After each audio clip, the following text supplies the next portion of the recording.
Good morning, good afternoon, good evening, good anytime that you happen to be joining me here over at It's Naturally Nat.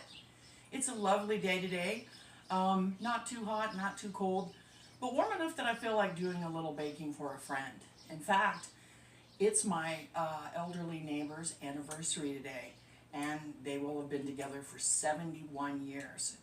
Can you imagine that? 71 years? I cannot imagine a life that long to begin with and then spent with someone else. That's crazy.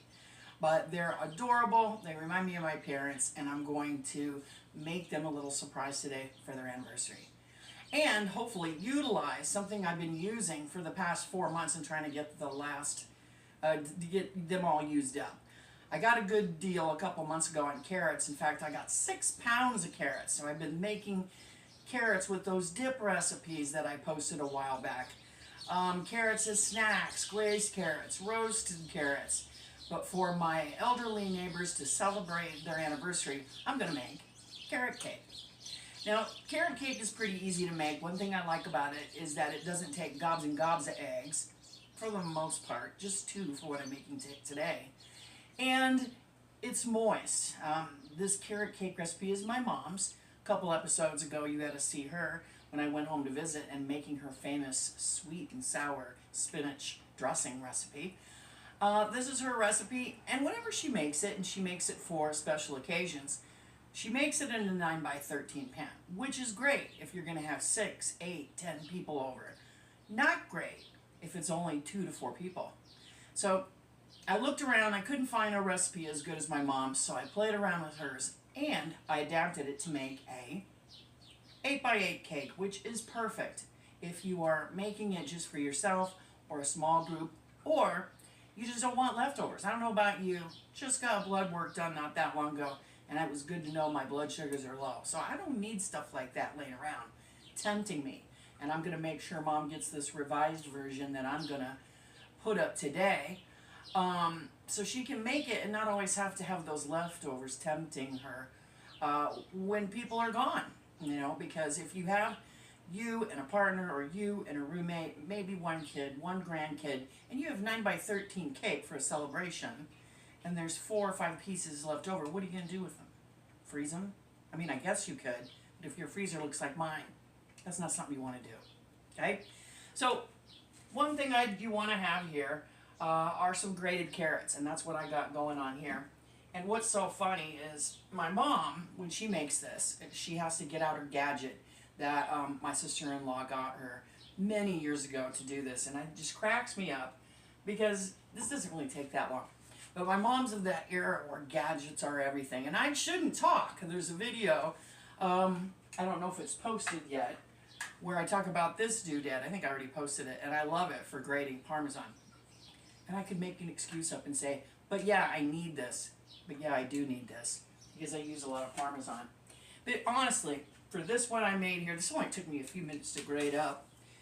So for this halved carrot cake recipe with my, did I forget to add cream cheese frosting, what we're going to need today is right here, 1 cup of flour, half a teaspoon baking powder, half a teaspoon of salt, 1 cup sugar, and a half a teaspoon of soda, and half a teaspoon of cinnamon. I'm getting low on my cinnamon, so I got to remember to add that to my recipe. What I like to do, as I hope most of you already do, is go ahead and always give your dry ingredients, especially when you have leaveners in it, a good mix before you even start thinking about adding your wet ingredients.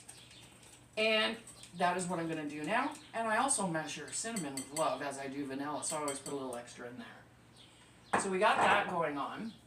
And then we're also going to need 2 eggs, which I have right over here. We're going to need, I just remembered, does this recipe call for vanilla? Wow, that's wild. It doesn't. My mom's recipe doesn't call for vanilla. Oh, it calls it for in the frosting, but not the cake. How interesting. I'll bet you could put vanilla in if you liked. That just struck me now. It was interesting because it doesn't have any vanilla. Anyway, your wet ingredients are 2 eggs and a half a cup of pure vegetable oil. Okay? So once you get your dry ingredients mixed up here, then you're going to want to add, this is really super directions here. Then you're just going to want to add your oil, your carrots, and eggs, beating with a mixer until combined, and beat 2 more minutes. Mom's directions for medium heat, or medium speed. Okay? So you'll want to save, or at least grate up, a little extra carrots for the frosting, which I'm also going to show you how to make the cream cheese frosting, which is really good. But save that aside for later. Okay? So we'll go ahead and combine our wet ingredients. There's our oil and our egg.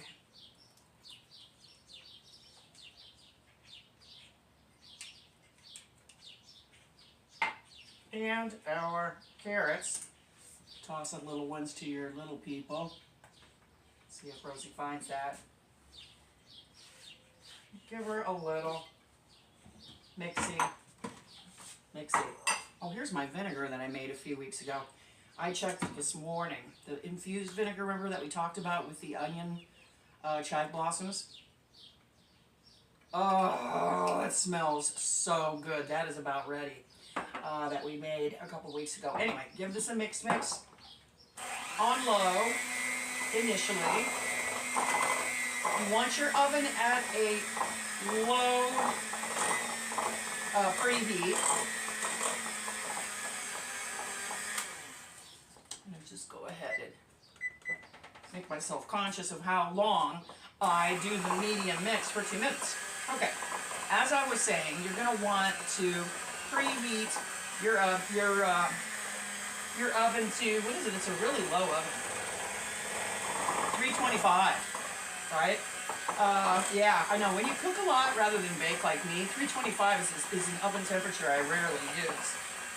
And then you're going to want your 8x8. Or go ahead and have that already greased. I have a top for this because I'm giving this for gift. Such a rich looking batter.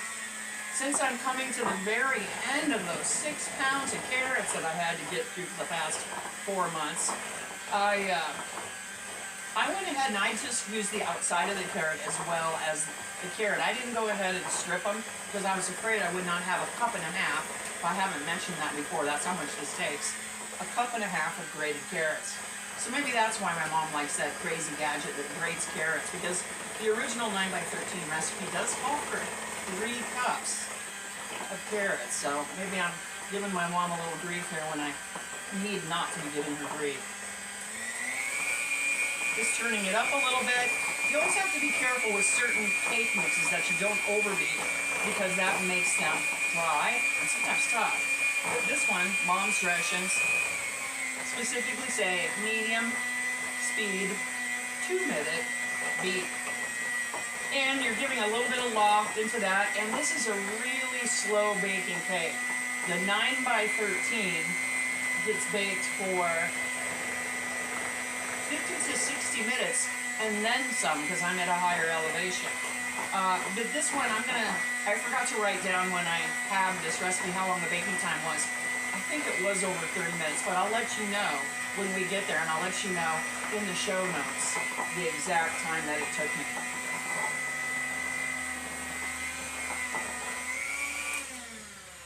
There's our 2 minutes. Always got to have a taste, right?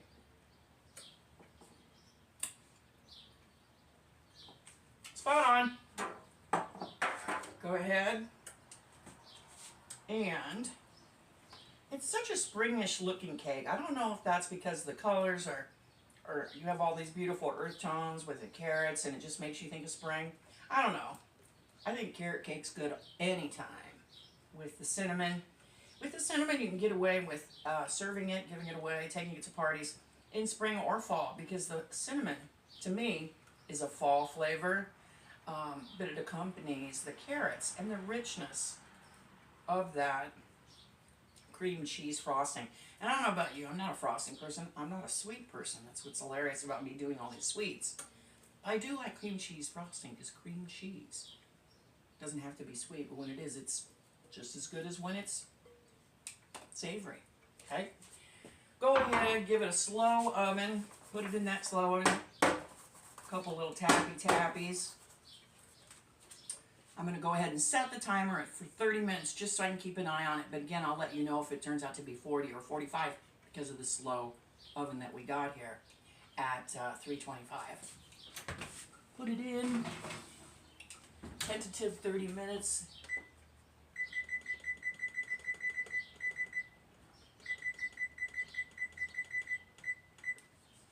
And then I'll be back when I pull it out of the oven, and we'll talk about the frosting when it's cool, and we'll spread that with the frosting and decorate it. So, see you in a couple minutes. We are back. It took 47 minutes to bake my carrot cake, and you can see she pulled away from the pan. I let her cool for 20 minutes on the counter, and I put her in the refrigerator for another 10 minutes.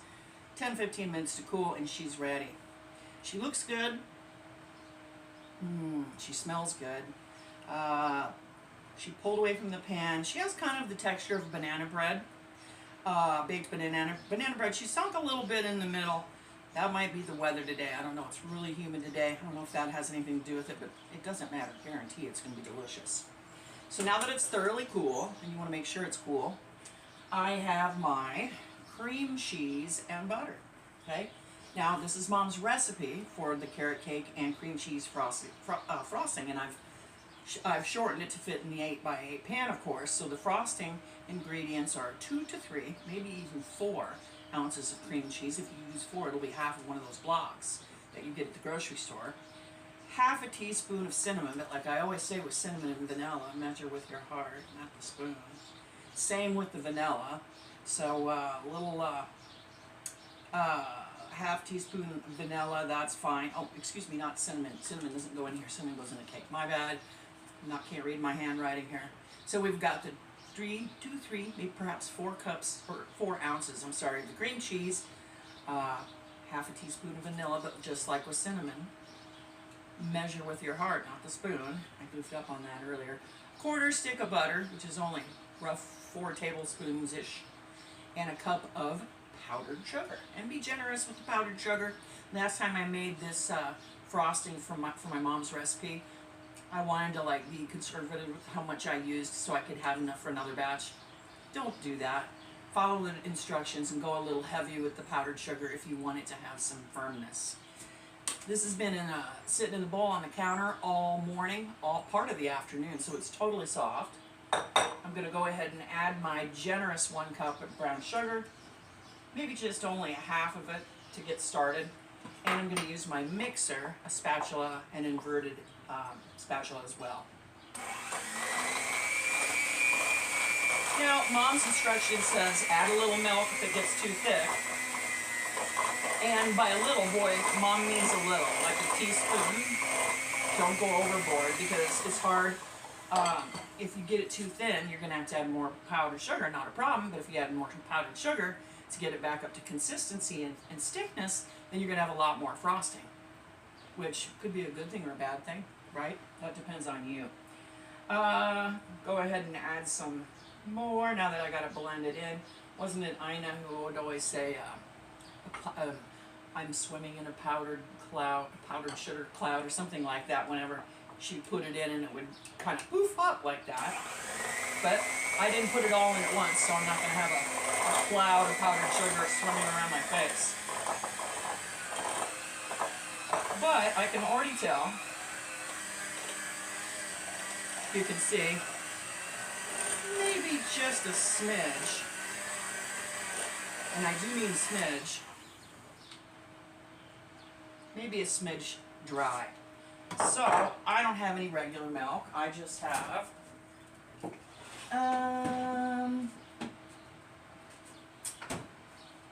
some unsweetened almond breeze milk, right? So I'm only going to put in, like I said, you can always add more, but you can't take it away. Maybe this little capful, which would be about half a teaspoon?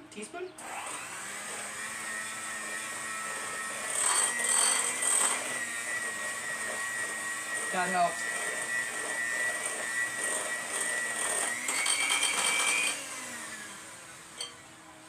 So we're looking for more like this, right? That's what we want. We'll go ahead and incorporate what little powdered sugar is on the bowl.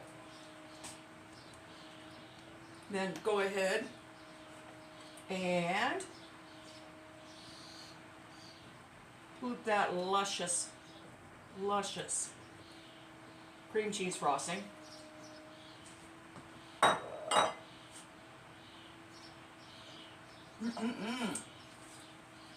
like so. And see, I'm going to tell you right here and now, using your inverted spatula, a little extra frosting never hurt anybody, right? Nobody's ever going to start crying because they have a lot of frosting on the cake.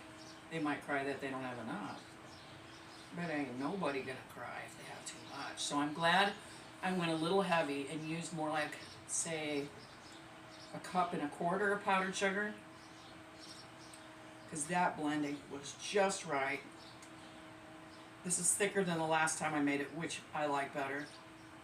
Thicker meaning consistency, texture is thick, and you can't tell this because, I mean, this is a present for my neighbor, so I'm not going to cut into it, but I can tell by spreading it on, the frosting's about that thick. Don't you love it? Right? And now, here's something that you may not know if you don't cook a lot. This has to go in the refrigerator if it's not going to be eaten, because the cream cheese, of course, is perishable, right? Because I'm so eager to get this to my neighbors, it would actually behoove them if they weren't home right away, because then I'd have to come back and let this go in the refrigerator. I think it's better if it sets up a little bit. Now, because it's carrot cake, like I know it says, you always want to remind people what it is that they're eating. Remember, I saved some of that grated carrot for decoration on top. And again, it reminds people what they're eating, right? You know, carrot cake, you can get a little creative with other mix-ins. You could put in some fresh raisins into the batter, is what I'm talking about, if you wanted to. I don't do that. Some people hate raisins, so if I did that, I would only do that for somebody I know for a fact loves raisins. But there you go. I'm going to put some tin foil on this, put this in a bag along with the casserole I made my neighbors, and I'm going to hopefully make their day. So thanks for tuning in today to help me make this frosted, cream cheese frosted carrot cake.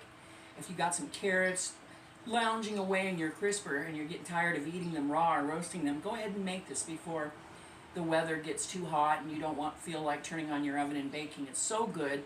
If you do make it, leave me a comment if you like. I'll have the recipe again posted down in the show notes. If you do make it, make sure to keep it in the refrigerator, because you have that cream cheese frosting, which is, in my opinion, the best frosting.